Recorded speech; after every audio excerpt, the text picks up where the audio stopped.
while in the case of the Bahamas, over 50%, over 50% of its debt is directly attributable to climate-related disasters over the last 10 years. These countries, like many other CARICOM countries, have paid and continue to pay a heavy price in lives and livelihoods because of climate change. The COVID pandemic has further laid bare the vulnerabilities of our countries, and so now more than ever, we need to catalyze action and resources to help build a climate-resilient future. This Blue Co program is an exciting new step in the journey of the Caribbean towards a sustainable, low emissions, and climate-resilient blue economy. Through national and regional blue economy frameworks and a coordination mechanism under the auspices of the 5Cs, this program will lay the foundation for a long-term pipeline to crowd in finance at scale for the blue economy in the region. And then we have a set of projects, each focusing on innovative mechanisms with potential for scaling up and replication that will kickstart this pipeline, providing it with momentum it needs to unlock the financial resources our region so desperately needs. As a clear demonstration of country ownership, we have in our midst representatives of many of the 12 CARICOM member countries that will be a part of this program. These countries are Antigua and Barbuda, the Bahamas, Barbados, Belize, Dominica, Grenada, Jamaica, St. Kitts and Nevis, St. Lucia, St. Vincent and the Grenadines, Suriname, and Trinidad and Tobago.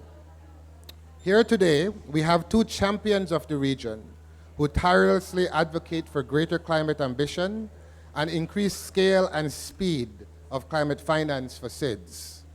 It is with great pleasure to introduce the Honorable Philip Davis, Prime Minister of the Commonwealth of the Bahamas, and the Honorable Roosevelt Skerrit, Prime Minister of the Commonwealth of Dominica.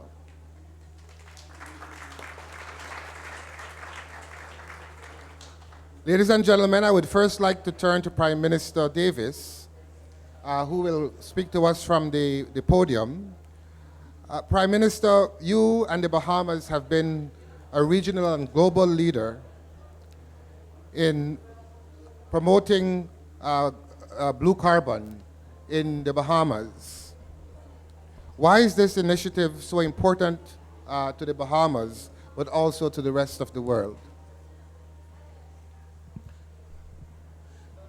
Well, it is important because it's a source of raising revenue to assist us in mitigating and adapting to the challenges that we face in faced with the existential threat of climate change.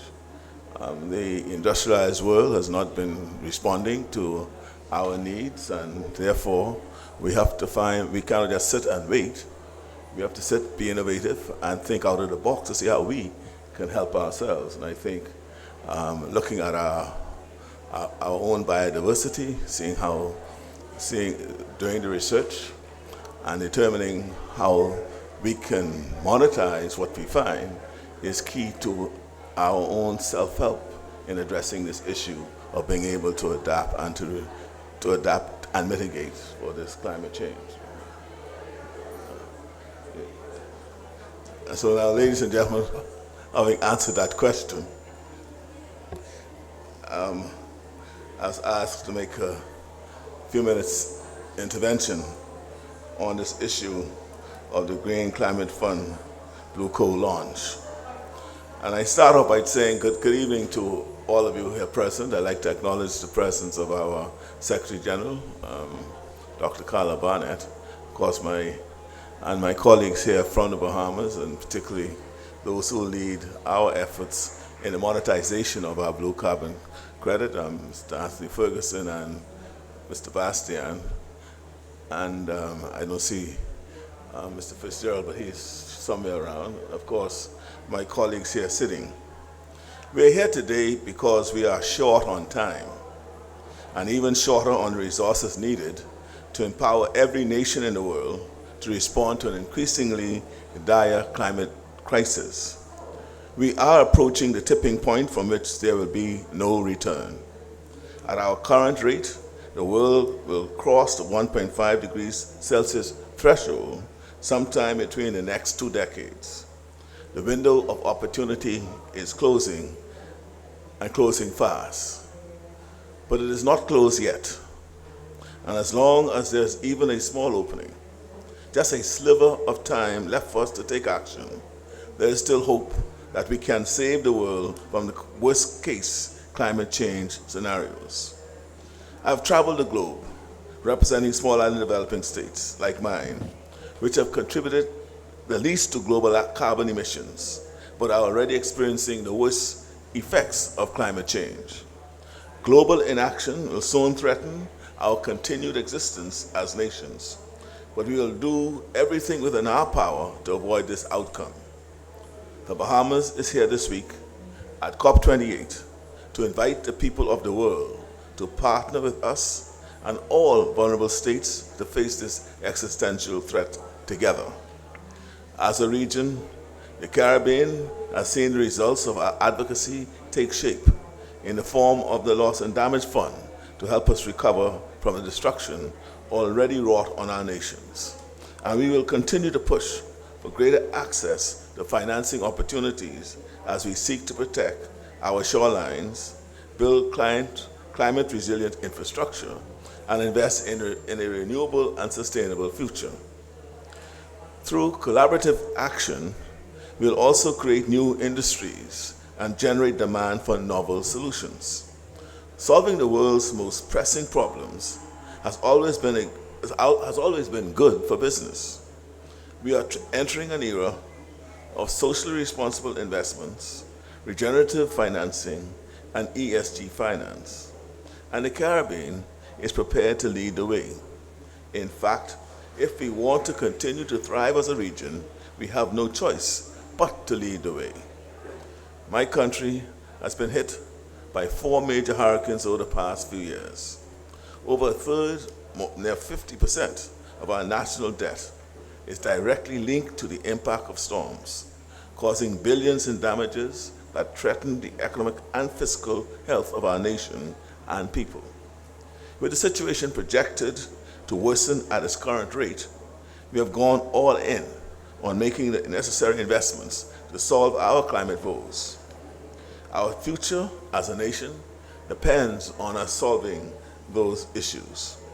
So today, I applaud the Green Climate Fund for its efforts to support the developing world in creating climate resilient pathways to a sustainable future. This is life-saving work. With the approval of the application for preparation funds to finance the development of the Blue Coal Caribbean Umbrella Coordination Program, we fully expect to see new, effective solutions emerge for the people of the Caribbean.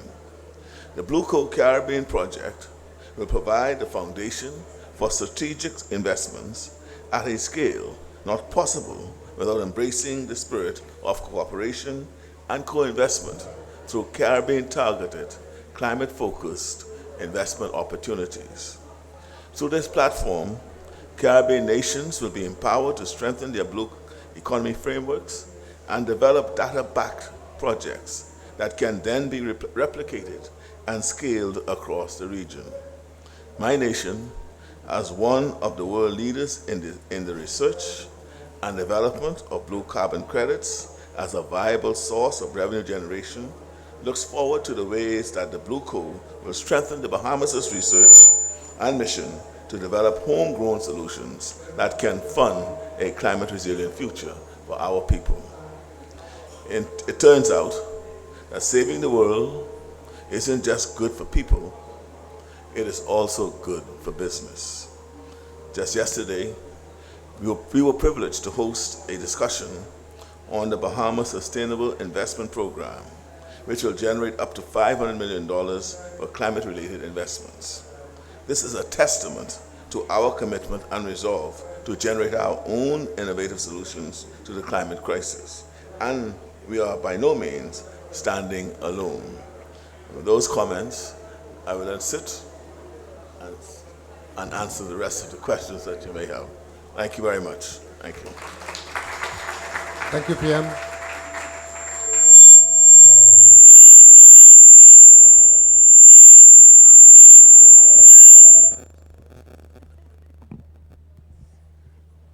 Thank you, Prime Minister, for reminding us of the urgency and the scale of the issues we're faced with, but for also outlining Bahamas' leadership, both globally and within the region, in homegrown initiatives to help adapt to the effects of climate change. Ladies and gentlemen, I will now turn to the Prime Minister of the Commonwealth of Dominica, the Honorable Roosevelt Skerrit. Honorable Skerrit is the current chairman of the Caribbean community known as CARICOM. He's a passionate advocate for targeted and urgent financial interventions to support SIDS to minimize losses due to climate change. Prime Minister, just before you get into your prepared remarks, I have a question for you. So under your leadership, Dominica has created the world's first marine protected area for one of the Earth's largest animals, the endangered sperm whales. Why do you consider this program and the blue economy more generally to be essential to the Caribbean? Thank you. Thank you very much. Well, we have been known in Dominica to really be a champion of protecting the environment. And long before these matters became topical, Dominica has been leading the way. 45% of our country, our land space is protected by law. We have currently 2 marine protected spaces. And in a paradoxical manner, one of them is situated in a fishing village, in a fishing community, where people rely on fishing as their primary source of income and sustenance. And this has been in place. The law was passed in 1988. And I can say to you that our people have respected the importance of preserving and conserving this marine space. So there's absolutely no fishing. And I can tell you, I have done some snorkeling in that area, and there's huge temptation to go fishing there. But the people have supported our efforts in protecting the marine space. In respect to the whales, we have a remarkable situation where Dominica is one of the places where the whales permanently reside. And so they're year-round. As a matter of fact, those of us who go to visit the whales, there are names given to the whales. So we know the whales personally. And therefore, they are part of us as we are part of them. And we have a duty and obligation to protect them and preserve them for future generations. And so while we are benefiting from it from an economic standpoint, because it's a major attraction for us, we believe that we must not only look at them as an economic source, but more importantly, as a source of survival, not only ourselves as human beings, but the marine ecosystem. And so we are committed to this. Dominica is open as a nation for research, research of our marine space, research of our marine ecosystem. And so there is an inherent commitment on our part. This was not imposed on us. This was not, we were not persuaded to do it. We have been at the forefront of leading the way in protecting our marine spaces for the greater good of humanity. I'm always conflicted on whether should I read remarks or should I ad-lib? Ad-lib. Because they've prepared remarks for me because they are mindful, my staff is mindful, I do not say anything that offends anybody in the international community. But the reality is, this COP conference is already becoming a place to talk and a place with no action. If the developed world, the G20, because they're the ones who are already the cause of the planet burning up, if they're serious about committing to fighting the impacts of climate change, they'll do it. You don't need UN resolutions to go to war these days anymore. You don't need UN resolutions to intervene in a country. And here it is that we have a UN framework that has been in existence for so many decades now with nothing much to show. And we are left as the Prime Minister, and of course I want to recognize my dear friend and comrade, the Prime Minister of the Commonwealth of the Bahamas, and my colleagues, friends are here. We're faced with a perplexing challenge where we have very little to contribute to the impacts of climate change, but we are suffering the brunt of it. And there's nothing more glaringly unjust than this. And this idea of we coming here and the conference of the parties and seeking to have conversations and cajoling and persuading countries to act, unless we treat this as a rules-based function, a la WTO arrangements, and imposing sanctions, for want of a better term, on countries who do not live up to their obligations, these COPs are not going to get any real impact. And every COP we attend, you know what these developed countries do? They come and they listen to us as developing countries. And they hear what we're complaining about. And they run ahead and they make announcements to satisfy our expectations. And so when we go to the podium, we always say, thank you very much. We made great progress. Until the COP is over and nothing happens. And so I am very grateful for the advocacy which the Green Climate Fund is advancing on our behalf. And our unsung heroes at our climate center based in Belize, the CARICOM Climate Center, who are champions of our efforts to fight in climate change. And of course, to the Blue Co-Caribbean Umbrella Coordinating Program, who are serving in large measure as a lifeline for some of us in accessing some of the resources that are there to assist us in putting the legal framework in place to allow us to see whether we can benefit from the funds that are pledged. Paris was in 2015, correct? Now we're seeking to actualize Paris. But we are making pledges. Now, we should be recognizing that we have failed in our fulfillment of that obligation and then moving to make the funds available to us rather than making pledges.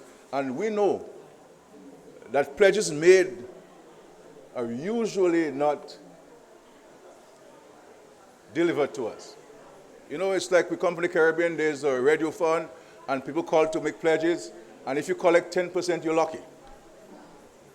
It is just for people to say, well, I called the radio program and I made a contribution. And this is what's happening here at COP. We thank the presidency of the UAE and, of course, the presidency of Egypt for all of their behind-the-scenes efforts to seek to persuade these countries to make a pledge or to make their pledges. But I've been around for a little too long to know that pledges made are pledges unkept. These are unfulfilled promises. And so we always tell ourselves, and I'm sure the Prime Minister of the Bahamas will have said to his cabinet, why should I go to UAE? We've been to many of those and nothing happened. But when you are faced with an injustice, you must never give up. And this is why we're here in the UAE, in Dubai, to continue to draw to the world's attention this injustice that is being meted out to us as developing countries, with the hope that one day the world will listen and to act decisively, because the reality is things are getting worse. And what's happening now, because the real impacts of climate change are coming to roost where the developed countries are concerned, because it's no longer we being affected, they are now being affected. But what's happening, the monies that were supposed to have been pledged out of Paris are now being used for their own domestic consumption. So the reality is there will be nothing left for developing countries. And so this is why we are taking actions, for example, with the sperm whale reserve. This is why we're taking action to ensure that our forests and land space are protected. This is why we're mobilizing our own internal resources to put in mitigation and adaptation systems in place. Because the reality is, if we're going to wait for the world to assist us, we shall wait in vain. And I'm not a pessimist. I'm not a pessimist. I don't think one could be a prime minister for 20 years and be a pessimist. But I am a pragmatist, and I deal with things as I see them. And the reality is, we in the developed world, in the South, we have to stand stronger together and to ensure that we can leverage our circumstances to our benefit going forward. And so I'm happy to be here, and I look forward to engaging.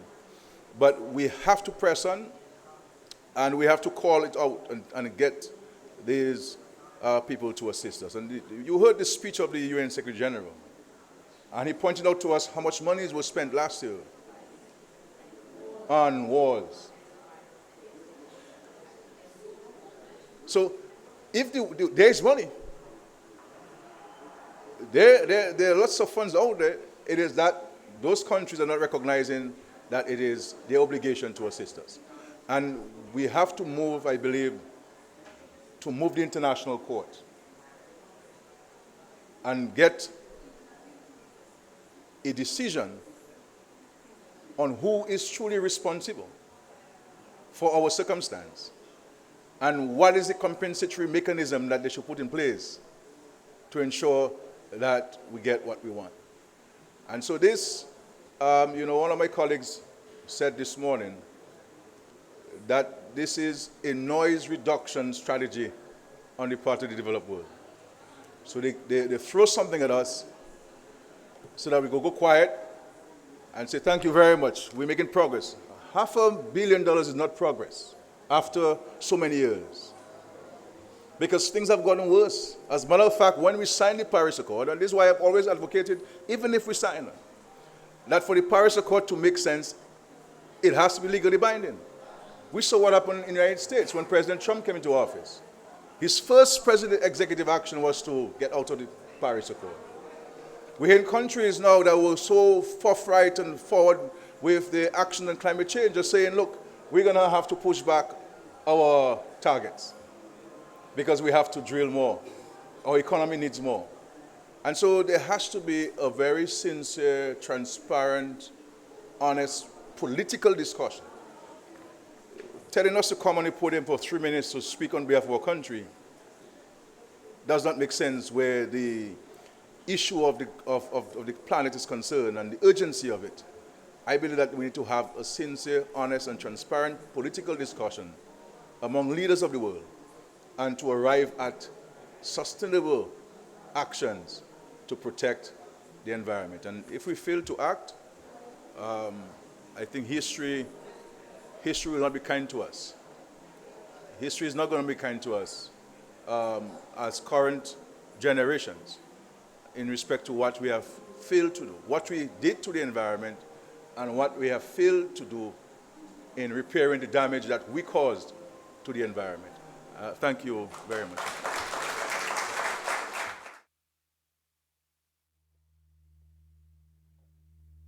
Thank you, Prime Minister, for those words. I think what's quite clear from both your intervention and that of Prime Minister Davis is that you are both pursuing homegrown solutions to the crisis, while at the same time participating in the international diplomacy. Ladies and gentlemen, we will have a question and answer segment, and so you would have the opportunity to ask the Prime Minister's question as well as other members of the panel. So that we are now segueing into the second part of this discussion, and this is the Heads of Agencies segment. And I'm very pleased to have a star-studded panel with us today, starting with Mafalda Duarte. Mafalda joined GCF, the Green Climate Fund, as Executive Director in August, after 9 years at the helm of another large multilateral climate fund, the Climate Investment Funds. She therefore brings tremendous experience on climate finance and a strong will to enhance coordination among the world's leading climate funds. Mafalda, thank you so much for being here. I understand that you have some good news and some announcements for us, so you could please go up to the podium and tell us more.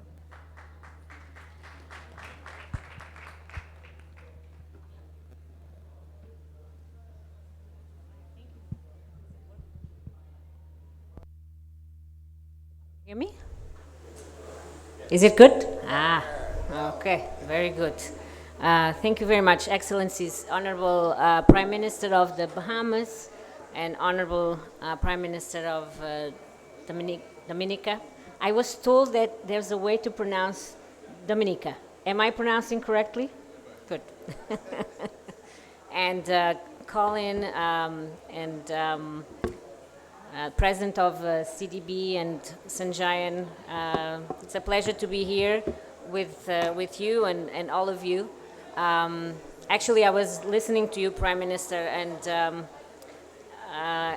one of the things as I'm coming to this COP that I have kept very much in my mind is even the most up-to-date science on the emissions. Long time ago, when I studied climate science, I studied with one of the greatest climatologists, James Hansen, in the US. And he has come out very recently to say that even what the more mainstream science has been saying might not actually be the latest. Because according to him and a few other scientists, they are actually coming out and saying that we might actually reach 1.5 in 2029 instead of mid-30s. And they are also saying that we might have to rethink the neutrality, the net zero by 2050. We might have to reach it in 2035. And so I think it's really important. I mean, they explain why, and this is on the basis of most recent studies that have been done. I think we need to pay very close attention to the science. He's one of those, Professor James Hansen, that has been, since the 80s, really calling on everyone's attention to this very dangerous trajectory. So this has been and you know, I came across this information recently, and so I think, to me, it's important that we talk about it, even if it's not yet recognized, because it's a fairly recent science. It might not have yet been recognized by processes that we have in place. The other thing that recently I came across that was very humbling. I visited recently the Pacific Islands. And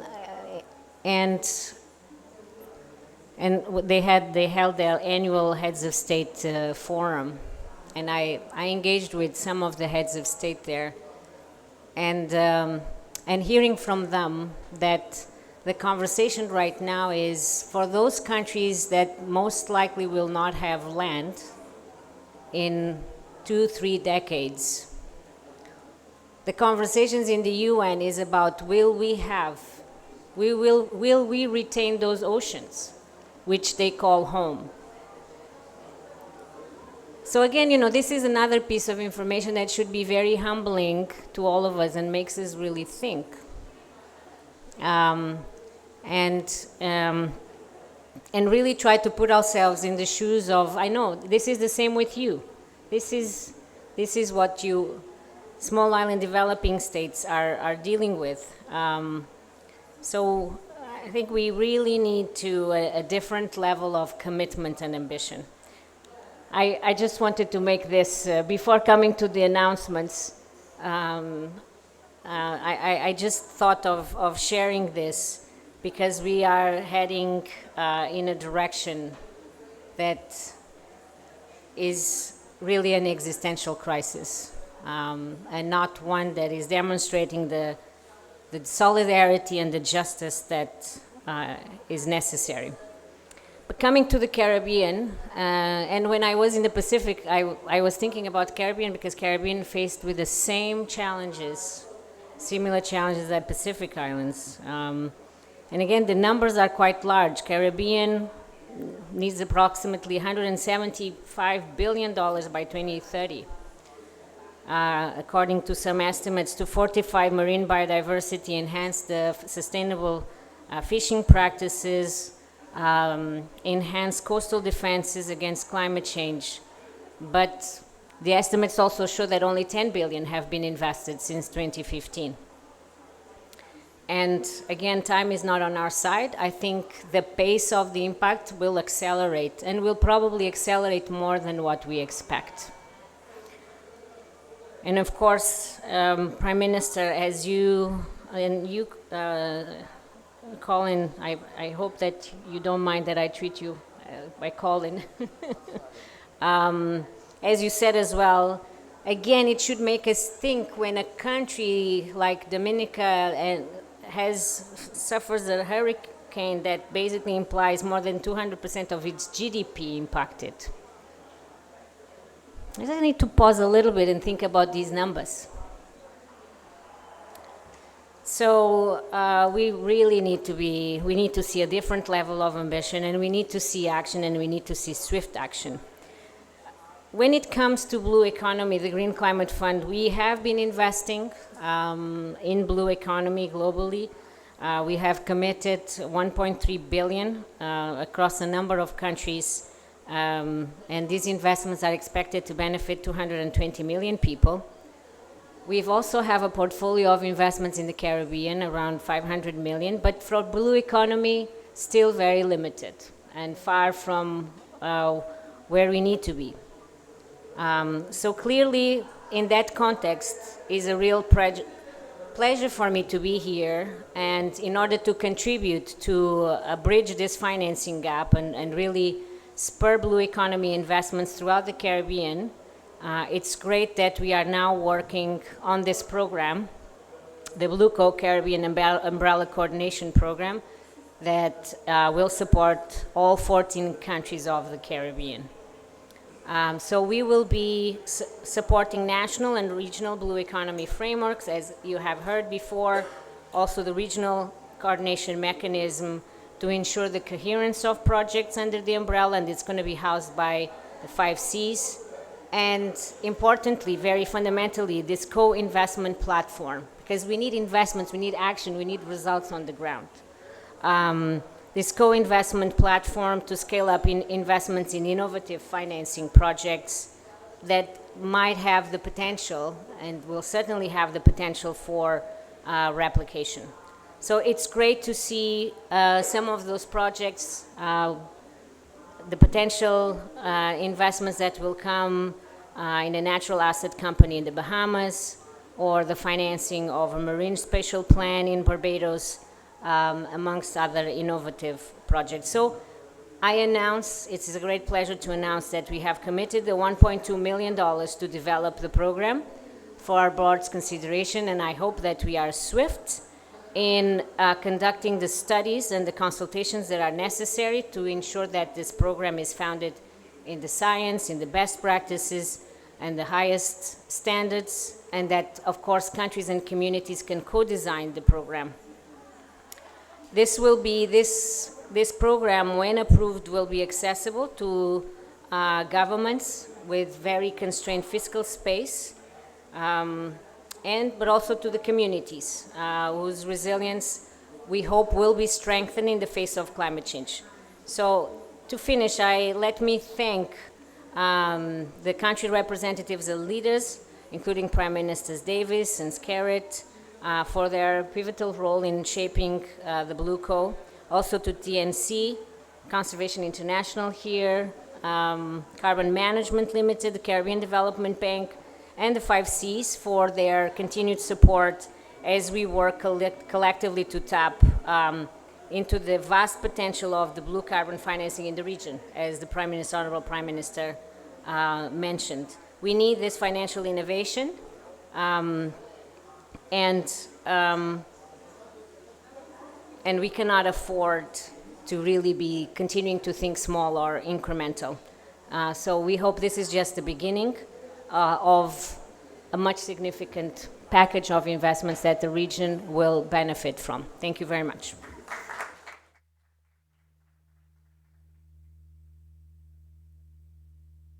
Testing. Okay. Thank you, Mafalda, for those remarks and for reminding us of the urgency of the science. It's actually quite scary when we think that it's going to get worse faster than we are anticipating. And of course, thanks you to the GCF for the commitment of $1.2 million in the project preparation facility to unlock significantly greater scale of investments in the region. You know, the 5Cs is a significant benefactor of the GCF for our member states. We're currently managing almost 100 million in GCF resources across CARICOM member states. And while that sounds like a lot, I think I'll borrow something I heard earlier. We need a couple more zeros added on to that, and then changing the M to some Bs. Not just from the GCF, but we heard in terms of the billions of dollars that are needed for the Caribbean. The Blueco Caribbean Umbrella Coordination Program could not have taken off without the leadership of the Caribbean Development Bank, which has tirelessly spearheaded the development of the funding, the PPF proposal over the last months. And so we are very, very pleased to have Dr. Jean Leon, the president of the Caribbean Development Bank, CDB. He has over 30 years of experience in economic development and has directed macroeconomic and financial policy support to government authorities in Africa, the Middle East, and Central Asia and the Caribbean, including at the IMF for 24 years. Dr. Leon, as you come up, are you going to come to the podium? Or I heard that you're suffering a little ailment on your leg. But as you get ready to make your remarks, I do have a question to jumpstart. What is CDB's perspective on the importance of the blue economy, and why is it important for the bank to take the lead on this sort of initiative? Can we give the president a round of applause, please? Thanks. Thank you, Colin. Let me just acknowledge Excellencies PM Davis, PM Skerritt, and SG Barnett, distinguished guests. Ladies and gentlemen, let me maybe start from a point that was just made. We are 1.5 degrees within reach by 2030. Assuming that holds, why is it important? It's important because 2030 is another major milestone. And that major milestone is meeting our SDG targets by 2030. And I need not indicate to you that this is, in essence, our business. And why is it that 2030 is important? Is that the SDGs were created, the entire 17 SDGs were created to highlight the fact that what the world is about or needs to be about is sustainable development. We at CDB have transformed this. Not sustainable development, but resilient prosperity. Resilient prosperity to state that it has to be prosperity based on people. One where you have, first and foremost, access to human rights. Second, where you have a fair allocation of resources.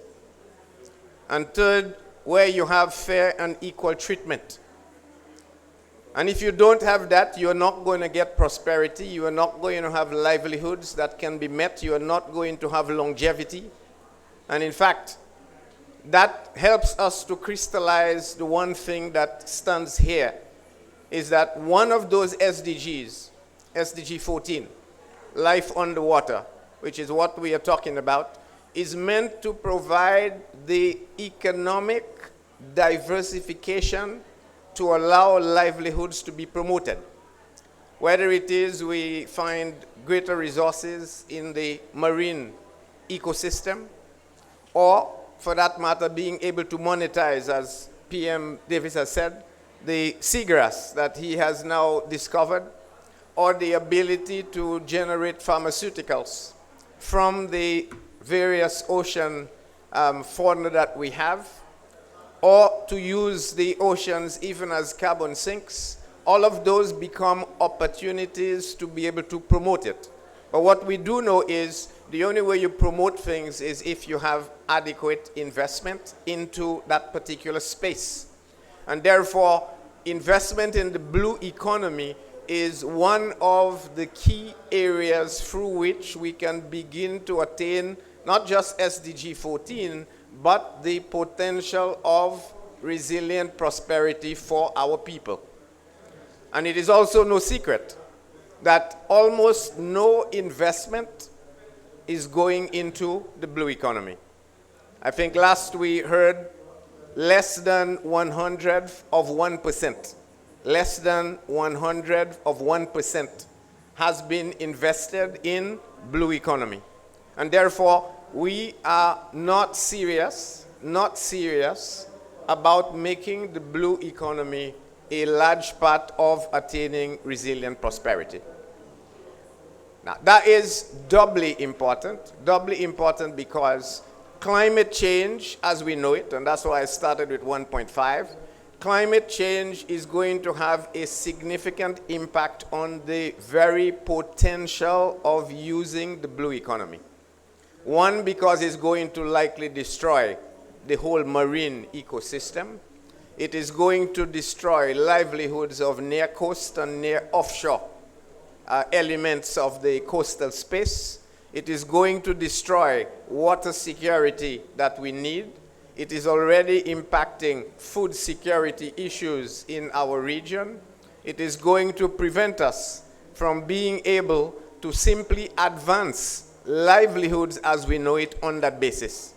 And in all of those things, when we think of climate change as having four elements: mitigation to avoid, adaptation to change, loss and damage to reset, as it were, the permanent changes that have occurred, and disaster risk management that we need to help us manage when those events occur, it is clear that you need a significant amount of finance to be able to make any of this happen. So whether it is for economic diversification or to address the elements of climate change, what you need is adequate and affordable finance. And that is where I think people like the GCF come into the picture. Not only to funnel resources to help channel the climate change we are talking about, but equally to prepare projects, prepare the infrastructure to de-risk the elements that the private sector needs to be able to want to invest. Because trust me, our governments do not have the fiscal space. And because they do not have the fiscal space, we need to crowd in and build partnerships with the private sector to generate those investments to create the prosperity we are talking about. And so a large part of this is de-risking, whether it is in project preparation, and so we welcome very much that 1.2 million preparation facility that you speak of, or in terms of providing even guarantees, or the use of SDRs, or additional resources that developed countries can provide if they are serious, as PM Skerritt has said, in helping transform, reset, reposition countries with regard to attaining that prosperity we talk about. Every effort will be made to mobilizing more affordable finance to target development, and in particular to target the impact of climate change to then help us get to that point of prosperity that we are talking about. So that's the opening remarks. I'd like to welcome very much the GCF's effort here.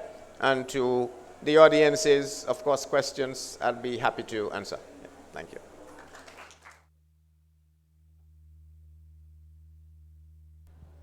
Thank you, Gene, for those inspiring remarks and for reminding us of the need to crowd in the private sector to help provide the resources required for adaptation and a climate resilient future, and your framing of resilient prosperity.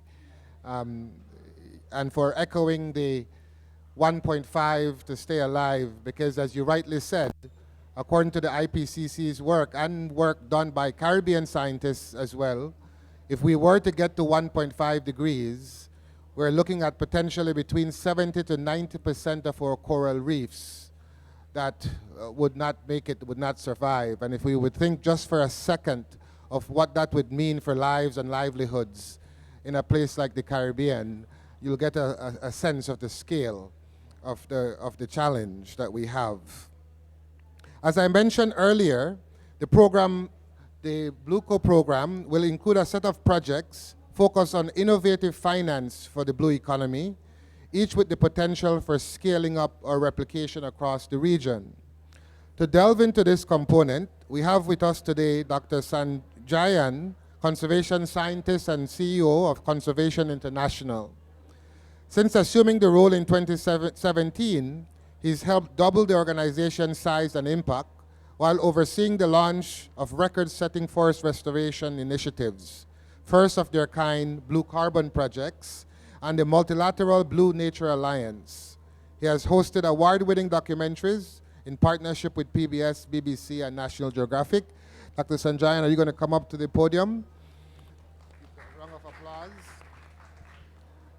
And as part of your prepared remarks, please tell us the relevance of BlueCo to your work at Conservation International and the forthcoming Caribbean investment window within Conservation International's ventures.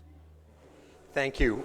Thank you, Colin. And Mafalda, good to see you, and Your Excellencies, really terrific remarks. Everyone seems to have gone off script, so I'm going to go off script as well today. You know, we've heard very clearly the massive gap that we need. It's 0.01% of ODA that is now going into life below water. So we are orders of magnitude away from what we actually need. Now, in order to protect the planet and stave off climate change, we need money. And there are two ways to get money. You can either figure out a way to get the G7, the G20, the global north to step up to the plate.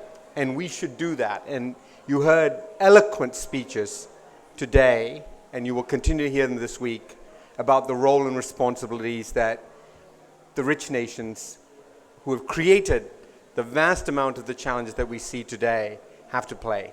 And I, for one, completely support it. But it is a long haul. I live in the United States, even though I come from an island nation. And I know in the United States, it's a hard argument. We got to keep at it. And we got to speak truth to power. But the other place to get money is in the private sector. And there is an awful lot of financing flowing out there right now in this region, around the world, that we ought to be able to deliver to the Caribbean and to the blue economy. Look, at the end of the day, there are very few things that are true in life, like what you would call truisms, right? And one of the truisms, one of the few things that are really true is that nature tomorrow will be more valuable than it is today. If you go and ask people, like in 100 years, in 50 years, name me something you can invest in that you know in 100 years it's going to be there. What would you say? A tech company, an airline, shipping, maybe AI? I mean, it's quite hard to actually imagine something that will exist as an asset class and would grow in value as an asset class far into the future. Nature is one of those rare asset classes that we know will always be more valuable to the planet tomorrow than it is today.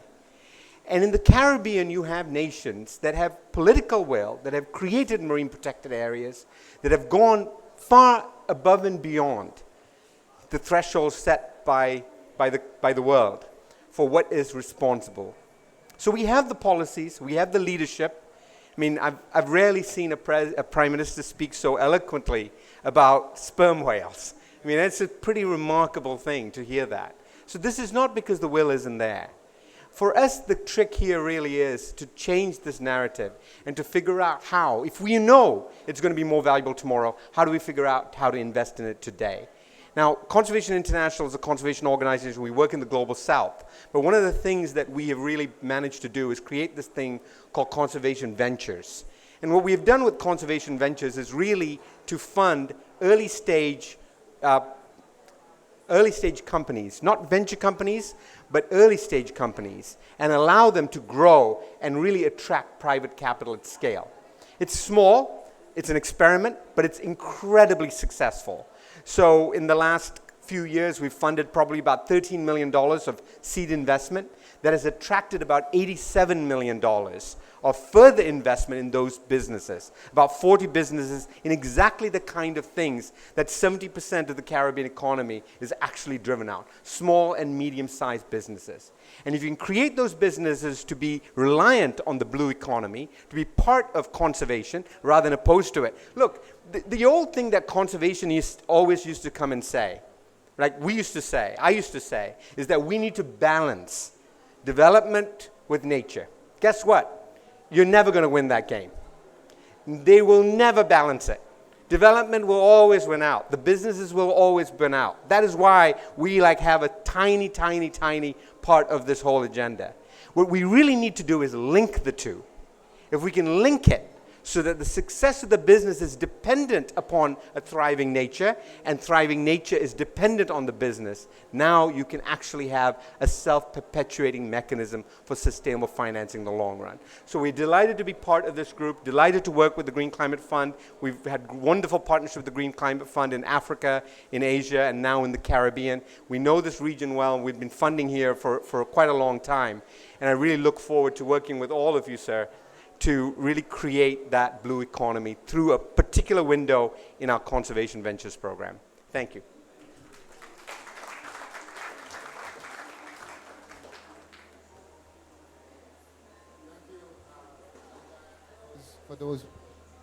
Thank you for those words. And again, your framing of how to sort of create the win-win between development and nature, and incentivizing the private sector by having them value nature as an asset class. We are now at an exciting portion of the event. This is the question and answer segment that we will open to the floor to questions to members of the panel. We would just ask that you say your name and who you represent, and whether you have a specific question to a panelist, then you can say so, or general, you can also indicate that. So I see one hand already up front. Do we have a roving microphone? If not, then you can have mine since you're right here. Thank you. Prime Ministers, dignitaries, my name is Dorji Sun. I'm the CEO of Bioeconomy. I have started in my career over 20 companies, sold 4 of them. We've invested in 40, 50 companies. I'm an investor, I'm a conservationist. In 2007, I raised $432 million for carbon. I was Time Magazine Hero of the Environment, 2009. I'm working with the Bahamas government because we have built their national emissions registry. We have analyzed 41 NDCs, and I have 2 suggestions and 2 questions. So, Prime Minister Skerritt, you have I just Googled it, you had a carbon footprint of 160,000 tons per annum. If you hit every single one of your NDCs, every ton above that, you can sell as an ITMO under Article 6, you can generate income. And so what I'll be speaking with Prime Minister of the Bahamas and his team after this is they have 41 NDCs. We will fund the achievement of those NDCs, and every ton above that, we sell to Switzerland, we sell to Singapore, we sell to the Middle East, and we make money. We make money. So rather than thinking about justice, and I wish you well for that, but I really don't think that this is a cop of justice. I think this is a cop of business, trade, not aid. So one question to all of you would be, if you have a country that has NDCs, if you would like to export those ITMOs for $30, $40 a ton, let us invest in your NDCs to achieve. The second question is, have you heard of litigation funds? So my wife and I, we invest. We would invest in you litigating all of the emitting countries and then bring it as a class action. Together you stand. You should sue these guys for damages, and then we would fund that. And then we share the return if we're successful. If we're not successful, no. So the questions, two questions would be, can we invest in your NDCs? I would absolutely pay premium dollar to come see sperm whales with my 4 children and wife. Let's go. And 2, would you take money if we wanted to litigate these guys on your behalf? Because I think that they will not change without a stick or a carrot. Thank you very much.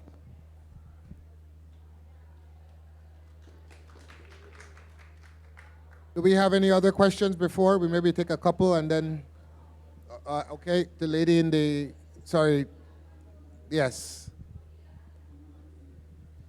Good afternoon, everyone. My name is Jade Fritz. I'm an international youth climate delegate. I'm from the Bahamas. Can we get some more volume on the mic, please?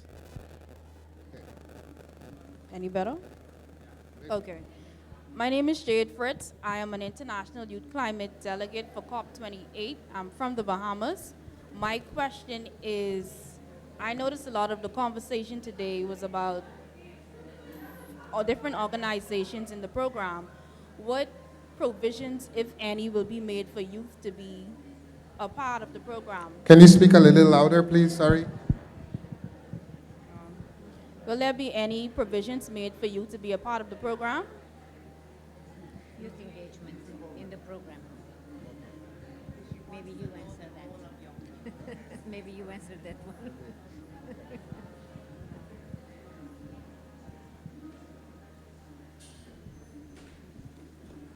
Hello, good day, everyone. My name is Jamie Saunders. I'm from Antigua and Barbuda. I am here, just like my colleague, in the capacity of being an international youth climate delegate, and I'm also the executive director of the National Gender Bureau in Antigua and Barbuda. So my question is, as small island developing states within the Caribbean, we're susceptible to exogenous shocks such as climate change, but also things like war, global economic instability, diplomatic issues that have serious implications and domino effects on us.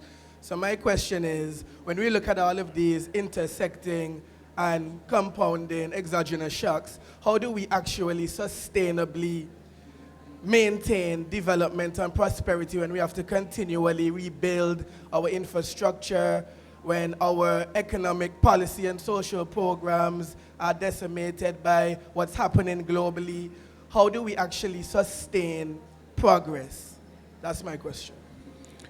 Okay, thank you for that. We will now ask the panel to maybe respond. It sounds like the last question will go to the PMs, and then we can ask Jean to speak about the youth component, and then of course the PMs are free to respond to the first question about interest in ITMOs and I forget what the other point that you're making. Litigation. Yes. I think the microphone has to go around because... In respect to youth engagement, the Bahamas has specifically been engaging our youths. We've had at least 3 international youth programs sponsored by my office with the University of Bahamas, where we are engaging our youth and creating what I call youth activists in the area of climate advocacy. And so that is what we are doing, and we are continuing to do, and I've encouraged a number of our sister jurisdictions to do so. In fact, we hosted a Caribbean, we invited a number of young people from the Caribbean who came to the Bahamas with the University of Bahamas to sensitize them to that issue. Unfortunately, because of, we ought to have brought about 12 of them on this trip, but because of security concerns, we opted not to bring them on to this COP as we did to Egypt last year. And I think that is, you'll find that is what's happening in the Bahamas, and I have asked a number of my colleagues to replicate that.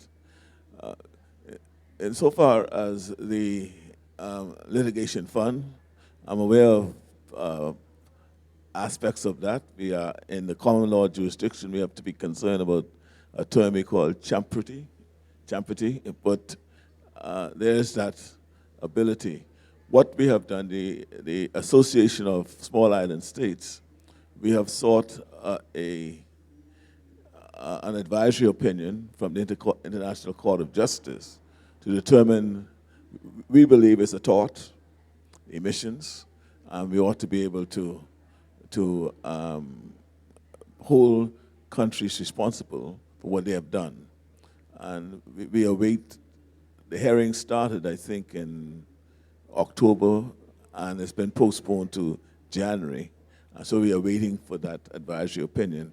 As soon as that has come, we could surely have our Secretary General make contact with you, because we could use the funding for that purposes. So I'll put our Secretary General in touch with you, Chinshu, to pursue that. In respect to, what's the other question? Oh, well, I guess balancing our needs and how we do this, again, I mean, it echoes despair. And I'm not despairing. These are just the actuality, and we have just to meet the challenges as they come. We have to continue to be innovative, creative, and as you would have heard from Prime Minister Skerritt, we cannot just sit and wait for a knight in shining armor to come by to rescue us from our issues. And as he rightly pointed out, what we've been having at these COP meetings, it's become a talk shop. And the question has been raised over and over as to why are we coming. But I think we have to come to continue to press and advocate our issues. And as he pointed out, one of our colleagues this morning, when we were discussing this very issue, we think that efforts are being made to lower our voices, and he called it lower our voice pollution, as opposed to lowering the carbon footprints or the carbon pollution. And that's what this is all turned out to be. And I think we summed it up early this morning at our own little tit-tat over coffee.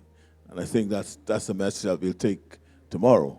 You're lowering our voice pollution as opposed to lowering our carbon pollution by throwing out these tidbits.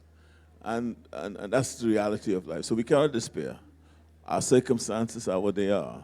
We have to look inward to assist ourselves, and that's what we are doing in the Bahamas. So, example, in fact, across the Caribbean, we have taken on the issue of food security, where we are investing more in agriculture so that we can feed ourselves more and not depend on having to import. And that is some of the efforts that we are making in the Caribbean. Yeah. But very quickly, the simple responses to your two questions are yes and yes. And of course, we can see you after to discuss further. In respect to the youth, I mean, the reality is nothing can happen in this world without the engagement of the youth.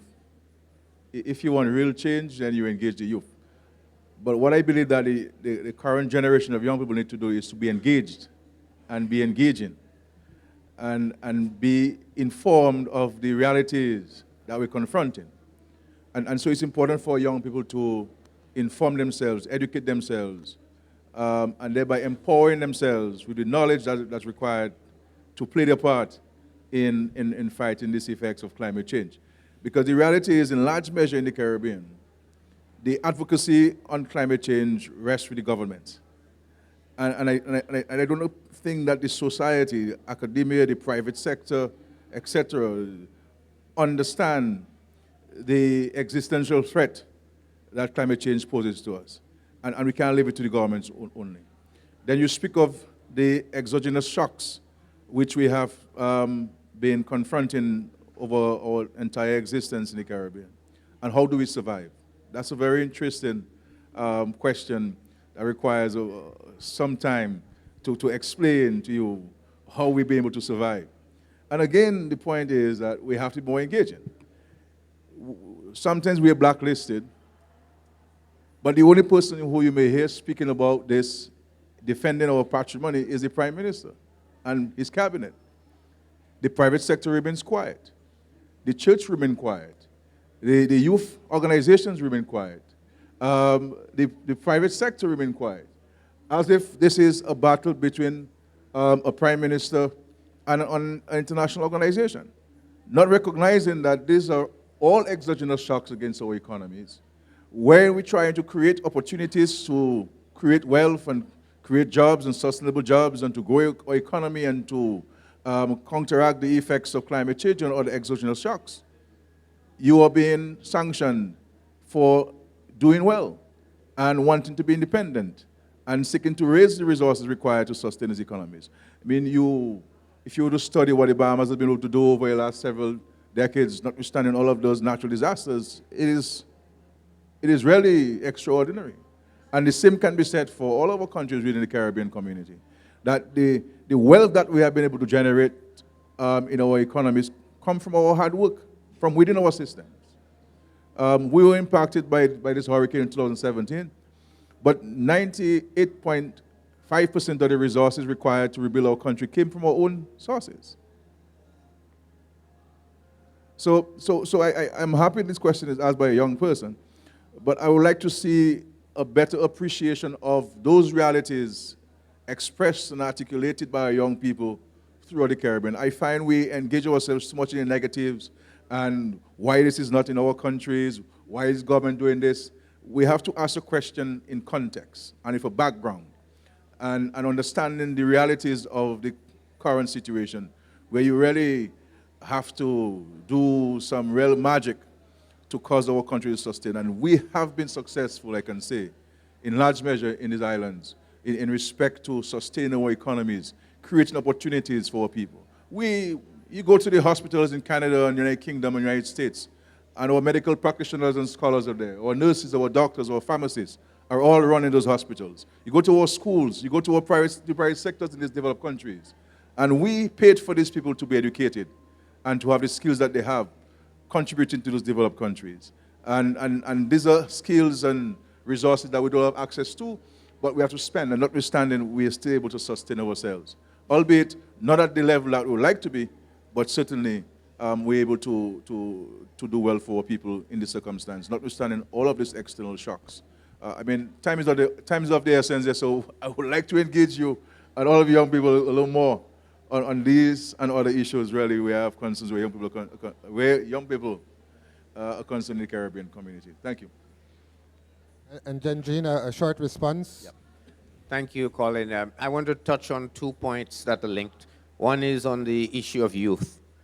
I think we run the risk of making youth a fixed element that is not necessarily going to be very helpful. Because as time goes by, the youth become adults. The problem is that there is always a governance issue of who should be managing and controlling and directing events. That at any point is the business of government. And so I prefer to think of, are we engaging the future leaders, whatever the age? Because what you need is a continuum, a continuity that says the decision-making body will always take everything into account when they are making decisions. And it is not the case that governments don't take youth into account. Every government has to be inclusive. And if you don't have inclusivity, you clearly cannot survive. So it is, how do you manage that transition of being inclusive of getting voices of all, but allowing the future leaders a role into the decision making that will impact them at some point in the future. That is the real issue, ensuring that you have those that do not have power, their voice is taken into account. So that's the first point. The second is on the issue of the balance that the Antiguan colleague raised. We need to first distinguish what is permanent and what is not permanent shocks. You mentioned many exogenous shocks. Where we need to pay particular attention is which shocks are permanent. And so climate change is one of those that is a permanent shock. It is with you going forward forever. And the decisions, the way you approach a permanent shock is very different to how you approach a temporary shock. And unless you do that, you cannot manage the idea of how do I balance the needs of shocks and to be resilient.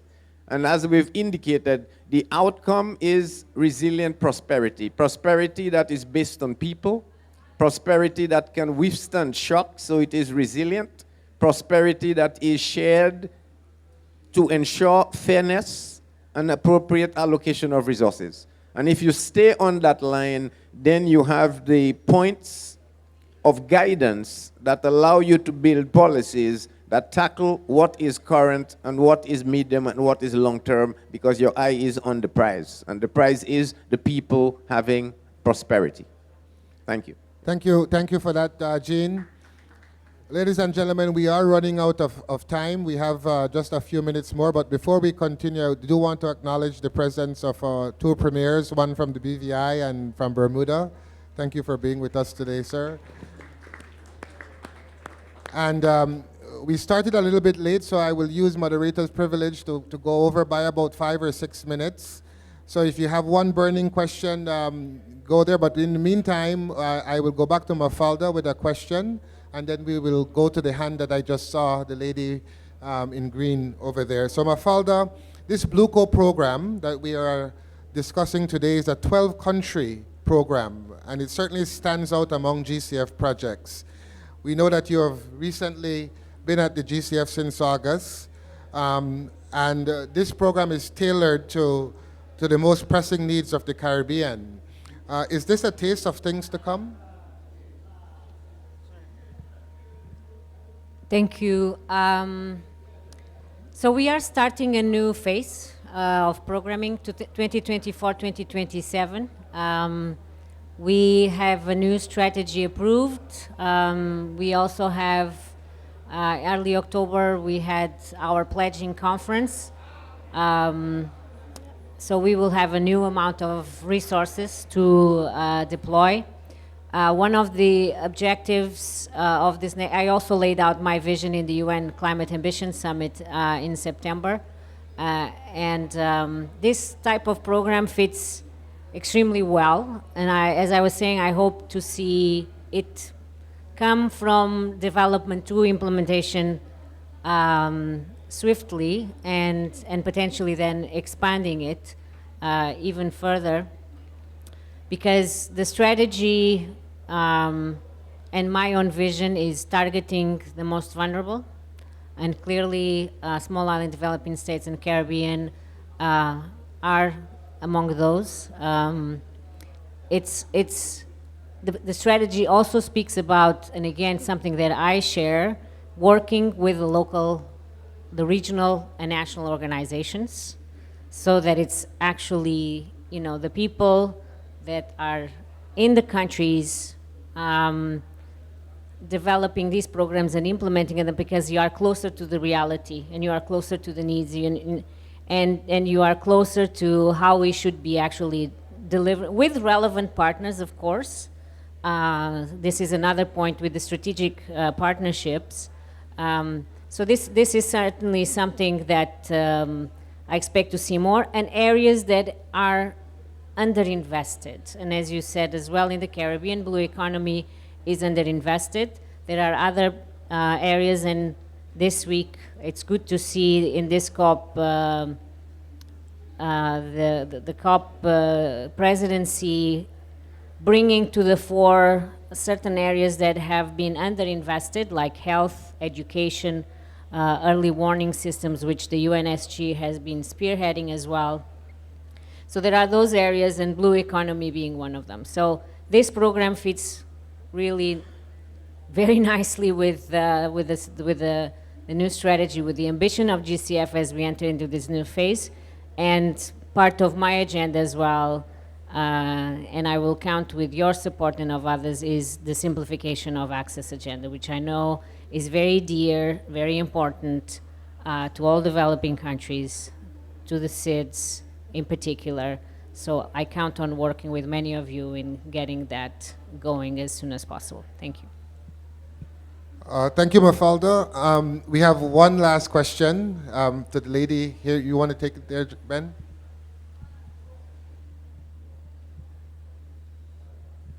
Thank you. Greetings. I am Akila Jaramugi from Trinidad and Tobago. I represent NGOs and civil society groups and also indigenous groups throughout the Caribbean. I'm the founder of an organization in Trinidad, Fonsuman Community Reforestation Project, and I'm also one of the co-founders of the United Maroon Indigenous Peoples in the Caribbean. I am here to talk on behalf of my people, civil society groups, NGOs, and indigenous peoples, which also include the youths. I am hopeful because I believe in you all here to make good decisions and to reach out and generate the resources that we need in the Caribbean. I speak on behalf of my people because ever so often we are excluded from your budget. And I want you to know that we are doing the work on the ground. For example, in Trinidad, I have converted over 150 acres of land that was once deemed the fire climax zone into a now healthy agroforestry project. This example has been used throughout Trinidad and Tobago and the Caribbean. And we have similar examples like that. We are doing the work on the ground. How can you all include us in your plans? How can you speak on behalf of us in the Caribbean? We take your information to those who cannot reach you, to the marginalized groups, to the groups that need the information the most. We are here and ready to work with you all. Please keep a seat for us around your table so we can help make a difference and we can achieve the goal that you all are set out to achieve. Ashe. Thank you. Thank you so much for that intervention. And I can assure you that the projects that the GCF and we work with the governments here, including as an accredited entity, the CDB, vulnerable groups, indigenous communities, CSOs, are part of the requirements for funding from the Green Climate Fund. But thank you for saying that you're ready to work with all the partners. Ladies and gentlemen, we are unfortunately out of time.